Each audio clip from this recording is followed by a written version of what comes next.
Que vous le réalisiez ou non, vous êtes en guerre. Et cette guerre a un ennemi qui brigue votre esprit chaque jour. Satan est à l'œuvre. Il n'œuvre pas sur votre orteil, votre jambe ou autre chose. Il agit dans votre esprit. C'est la lice dans la vie de chaque personne. Ce qui se passe dans votre tête va affecter tous les aspects de votre vie. D'où il veut contrôler votre esprit. Le monde veut gouverner votre esprit. Il y a un combat pour cela. Pourquoi? Pour la raison que tout ce qui attire votre attention a votre être tout entier. La pensée est le champ de bataille où Satan fait de son mieux pour prendre le contrôle de nos vies. Il cherche à détruire votre avenir, il essaie de vous anéantir, il essaie de rendre votre vie si inefficace, si horrible, que vous ne gagnerez jamais personne à Christ. C'est son travail, c'est ce qu'il fait.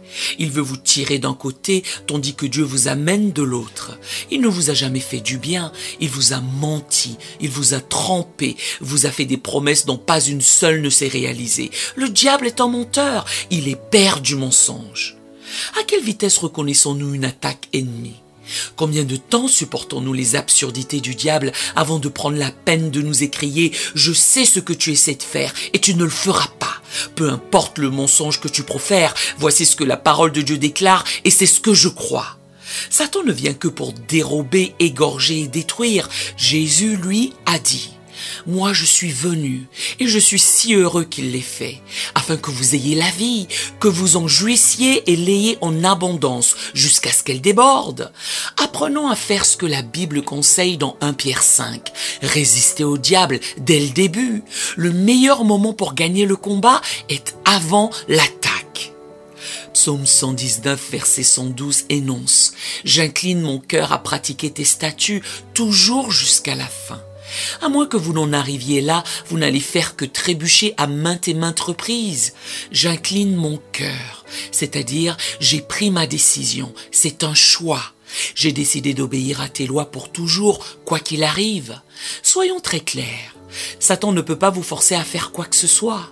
Si vous êtes chrétien, si vous avez le Saint-Esprit en vous, il ne peut pas vous forcer à faire quoi que ce soit, parce que celui qui est en moi est plus grand que celui qui est dans le monde. En revanche, il peut faire des suggestions et ces dernières sont très puissantes. Il ne cesse de semer des idées négatives dans votre esprit. Dès que vous vous réveillez, il entreprend de semer des petites graines. Tu ne vas pas passer une bonne journée aujourd'hui. Ta vie va être vraiment horrible. Personne ne t'aime. Vous débutez toutes ces discussions dans votre cerveau. Il se met à vous donner toutes les raisons d'abandonner alors que vous n'avez même pas encore entamé votre journée. Il vous bombarde de pensées. Quand le diable suscite une pensée, on appelle cela une tentation. Quand Dieu en occasionne une, nous l'appelons inspiration. Il n'y a de ce fait pas seulement ce conflit externe pour votre esprit, mais également un combat interne. Nous savons ce qu'il faut faire, nous savons ce qu'il est bon de faire. Seulement, pour une raison quelconque, nous n'avons de cesse ce désir de faire ce qui est mal. Voici la bonne nouvelle. Dieu vous a donné tout ce dont vous avez besoin pour gagner cette guerre, pour gagner le conflit dans et pour votre esprit. Pour cela, vous devez avoir l'Esprit de Dieu et la parole de Dieu en vous. Si je compte sur ma propre puissance et énergie pour gérer cela, je vais perdre. En aucun cas, je ne gagnerai cette guerre par mes propres forces. Pour gagner la bataille dans mon esprit et pour mon esprit, je dois avoir deux choses, deux armes clés. L'Esprit de Dieu en moi et la parole de Dieu en moi. Sans le Saint-Esprit en vous, sans l'Esprit d'amour de Dieu en vous, vous êtes impuissant. Il n'y a aucun moyen de soumettre l'esprit dévoyé que vous avez. Si votre nature pécheresse régit votre esprit, elle va vous conduire là où il ne faut pas aller. En conséquence, il me faut l'Esprit de Dieu en moi. La deuxième chose dont j'ai besoin est la parole de Dieu. La Bible certifie dans Jean 8, versets 31 à 32, et il dit aux Juifs qui avaient cru en lui, « Si vous demeurez dans ma parole, vous êtes vraiment mes disciples. Vous connaîtrez la vérité, et la vérité vous affranchira. » N'est-il pas intéressant de voir comment le monde aime cette deuxième partie, mais pas la première? Il omet le verset qui la précède, celui où Jésus affirme « C'est ma parole ». Si vous persistez dans ma parole, si vous l'écoutez, si vous vivez dans ma parole, si vous la pratiquez, vous serez mes disciples et vous connaîtrez la vérité et la vérité vous affranchira. Nous voulons la vérité sans la vérité de Dieu. Dieu est la source de toute vérité. Vous ne pouvez pas séparer le verset 31 du verset 32, car il n'y a pas de liberté sans vérité, et il n'y a pas de vérité sans la parole de Dieu. La vérité est juste là. Dans ce livre, Dieu nous l'a donné.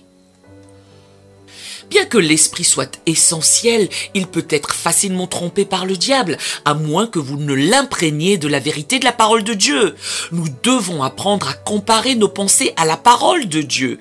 Et si ce que nous imaginons ne correspond pas à ce que Dieu y a exprimé, nous pourrons protester « Je refuse d'envisager cela, ce n'est pas ma pensée, je ne vais donc pas me l'approprier ». Plus vous méditez sur quelque chose, plus cela devient une partie de vous. Puisque de toute façon vous allez penser à quelque chose, autant cogiter sur quelque chose qui va vous faire du bien et produire de bons fruits dans votre vie. Qu'est-ce qui détermine ce que je pense? Est-ce la parole de Dieu ou est-ce quelque chose d'autre que je lis, que je regarde?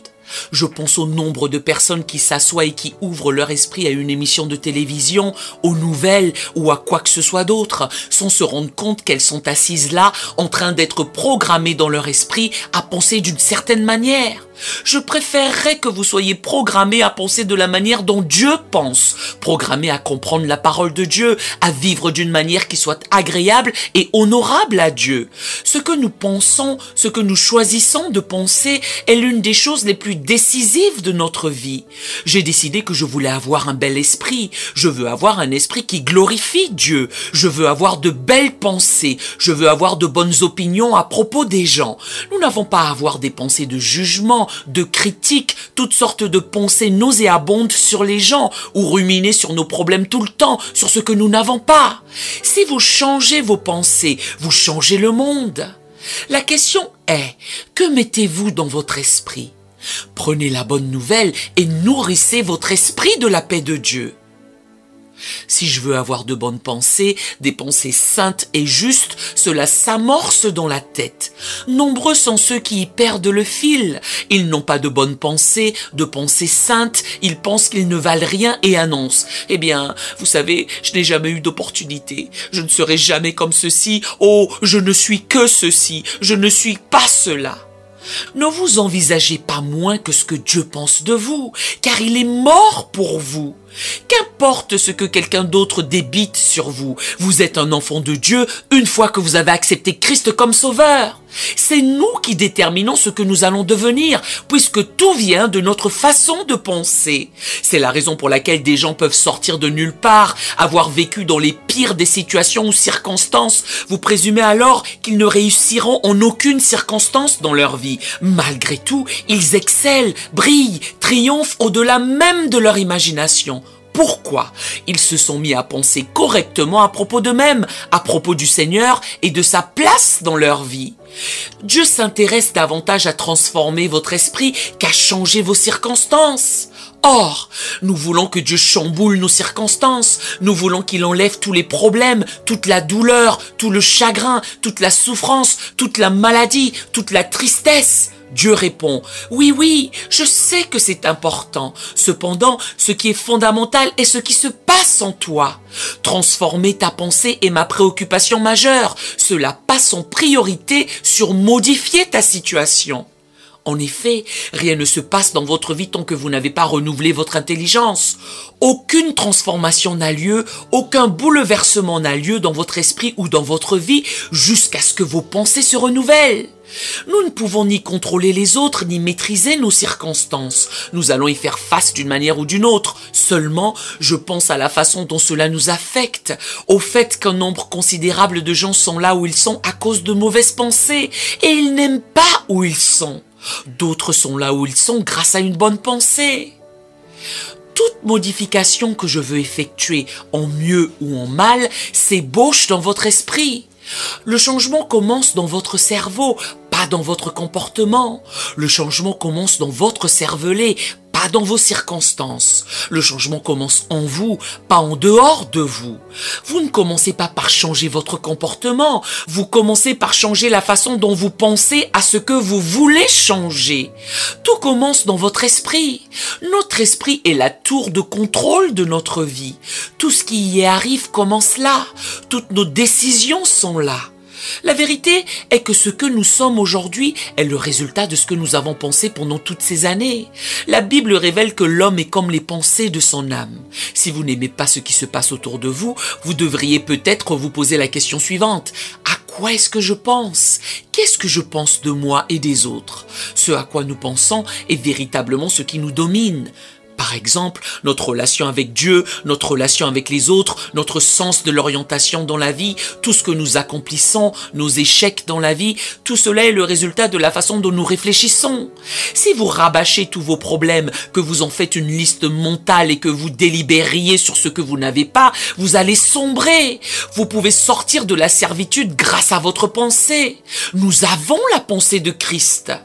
1 Corinthiens chapitre 2, 16 assure que nous avons la pensée de Christ, ce qui signifie que nous pouvons apprendre à penser comme Jésus pense. Quand nous avons accepté Jésus comme sauveur, il nous a donné le pouvoir de penser comme lui. Cela ne dénote pas que nous serons aussi sages que lui ou que nous aurons toute la connaissance qu'il a. Toutefois, il nous a donné le droit et le pouvoir d'avoir des pensées saintes comme lui. Nous avons ainsi le pouvoir de bien penser. Nous avons le don du Dieu Tout-Puissant et quelqu'un pour nous protéger ce faisant. Nous devrions avoir les pensées de Dieu. Que pense-t-il? Comment veut-il que nous pensions? Comment veut-il que nous vivions? En faisant cela, rappelez-vous ceci. Lorsque vous avez ces pensées, vous avez les pensées les plus puissantes qui soient. Lorsque vous avez ces pensées, vous pensez et entrevoyez ce qu'il pense de vous. Et quand vous vous concentrez sur ce que Dieu pense de vous, sur le fait qu'il vous aime, qu'il vous a pardonné, qu'il se soucie de vous, qu'il veut ce qu'il y a de mieux pour vous, des choses commencent à se produire dans votre vie. Affectionnez-vous aux choses d'en haut et non à celles qui sont sur la terre. C'est une déclaration incroyable. Affectionnez-vous. Vous devez river votre pensée sur quelque chose. Faites-le sur les choses d'en haut, celles qui sont saintes, justes, bonnes, pieuses et utiles.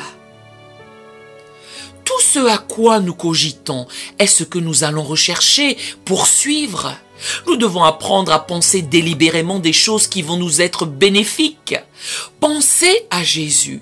Pensez à Jésus. Vous avez entendu ce vieil adage qui compte. On devient ce à quoi on pense le plus. Eh bien, si vous pensez à Jésus, devinez ce que vous deviendrez. Comme lui. Pensez à l'éternité, qu'il y a plus à la vie que l'instant présent. Le problème que nous avons de nos jours est que nous réfléchissons à court terme. Nous ne pensons qu'à ce qui se passe actuellement. Colossiens 3, verset 2 nous demande d'emplir nos pensées des choses d'en haut. Ne pensez pas seulement aux choses qui sont ici-bas sur la terre. La version King James articule « Affectionnez-vous aux choses d'en haut et non à celles qui sont sur la terre. Que les cieux remplissent vos pensées. » 1 Corinthiens 2, 9 déclare « L'œil n'a point vu, l'oreille n'a point entendu, et ce n'est pas monté au cœur de l'homme les choses que Dieu a préparées pour ceux qu'il aime. » Pensez à cela. Quand vous vous mettez à penser à cela, tous les problèmes, les petits problèmes insignifiants de votre vie vous sembleront si inférieurs comparés à la gloire, la joie, le plaisir, la jouissance des choses que nous devons attendre avec impatience dans l'éternité. Rappelez-vous ceci, vous décidez qui vous voulez être, vous décidez de ce que vous voulez accomplir, vous décidez comment vous voulez vivre dans votre pensée, vous décidez si vous voulez être accepté ou rejeté, vous prenez de nombreuses décisions dans votre vie, dans la tête. Souvenez-vous que votre pensée est l'arène de votre vie. Vous devez décider de quel genre de vie vous voulez vivre et quel genre de futur vous allez avoir. Il certifie que si vous êtes sage, vous prendrez la bonne décision. Ma prière est que vous preniez la bonne décision. Une décision sage et vous serez satisfait. Nous aimerions vous donner l'opportunité de faire de Jésus le Seigneur de votre vie. Voulez-vous bien prier avec moi? Dites Seigneur Jésus, je me repens de mes péchés.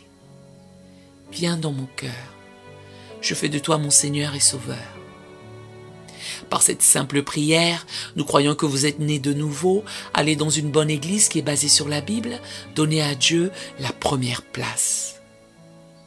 Nous espérons de tout cœur que ce message vous encouragera. Si vous connaissez quelqu'un qui puisse être encouragé, s'il vous plaît, envoyez-le lui. Édifions le corps de Christ ensemble. Nous publions un nouveau message chaque lundi et un message court chaque jeudi. Appuyez sur la cloche des notifications pour vous le rappeler. Merci infiniment de nous soutenir en vous abonnant à notre chaîne. Que Dieu vous bénisse abondamment.